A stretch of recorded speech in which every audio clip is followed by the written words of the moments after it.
നീ പറഞ്ഞ ശരിയാ, ഞാൻ അത്ര എക്സൈറ്റിംഗ് ആയിട്ടുള്ള ഒരാളൊന്നും ആയിരുന്നില്ല. ഇപ്പോഴും അല്ല.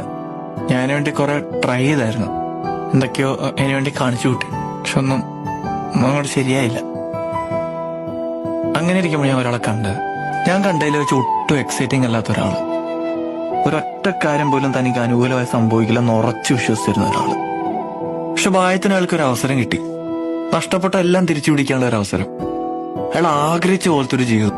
പക്ഷെ എന്തൊക്കെ പറഞ്ഞാലും നമ്മുടെ ഉള്ളിൽ എന്താണോ അത് മറച്ചു വെച്ചൊന്നും ജീവിക്കാൻ പറ്റില്ല.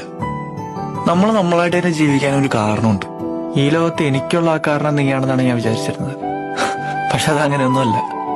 നമ്മളെ ഒരുപാട് വ്യത്യാസമുണ്ട്. നമ്മളെന്താണോ അത് ഇഷ്ടപ്പെടുന്ന ഒരാള്, നമ്മുടെ ചെറിയ ആഗ്രഹങ്ങളും സ്വപ്നങ്ങളൊക്കെ പറയാൻ പറ്റുന്ന ഒരാള്, ആ സ്വപ്നത്തിന് വേണ്ടി നമ്മുടെ കൂടെ നിൽക്കുന്ന ഒരാള്. അങ്ങനെയുള്ള നീയും കണ്ടെത്തും, എന്നെ പോലെ എക്സൈറ്റിംഗ് അല്ലാത്ത ഒരാളെ ഞാനും കണ്ടെത്തും.